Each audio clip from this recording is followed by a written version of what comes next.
আসসালামু আলাইকুম। আরোগ্য হোমিও হল, রাজশাহী। আমি ডাক্তার মোহাম্মদ হাবিবুর রহমান পান্না।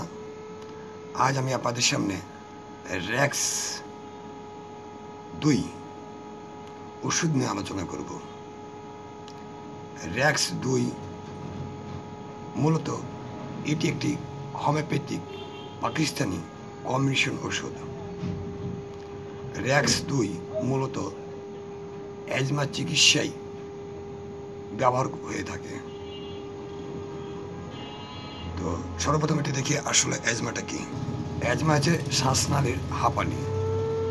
সাধারণত এটি হাঁপানি নামে পরিচিত।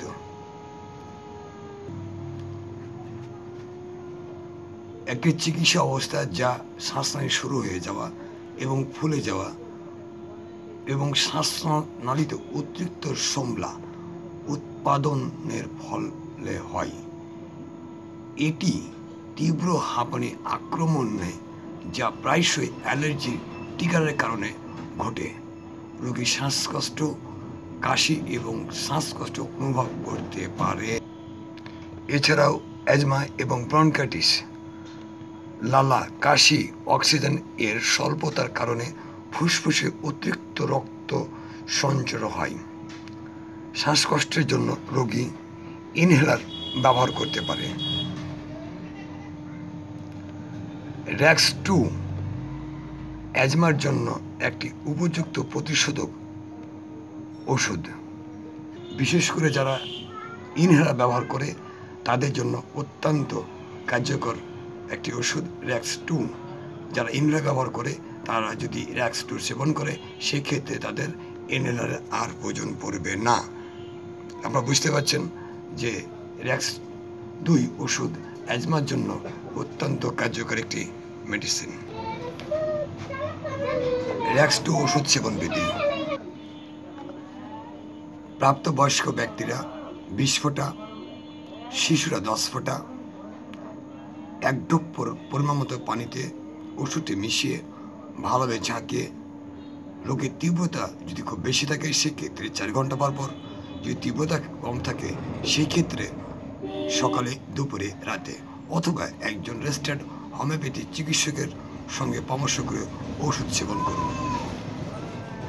র্যাক্স 2 ওষুধ সেবনে কোনো পার্শ্ব প্রতিক্রিয়া নেই।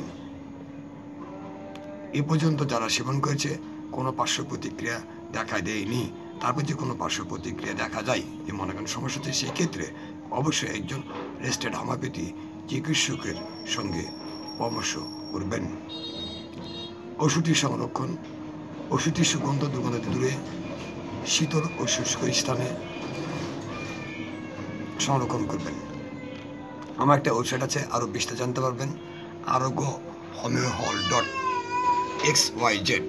আমি আবার বলছি www.arogyohomeohol.xyz লগ ইন করে আপনারা আরও বিস্তারিত অনেক কিছু জানতে পারবেন। আরেকটা কথা বলে রাখি, যেসব মহিলারা বন্ধা যাদের বাচ্চা হচ্ছে না তারা অবশ্যই যোগাযোগ করতে পারেন আমার সঙ্গে। এখানে বন্ধ রোগীদের জন্য সুচিকিৎসার ব্যবস্থা রয়েছে। আল্লাহ যে সহায়তাকে সেক্ষেত্রে অবশ্যই আপনার কোলকে আলোকিত করবে। আজকে আলোচনা এখানে শেষ করছি। সবাই ভালো থাকবেন। আসসালামু আলাইকুম।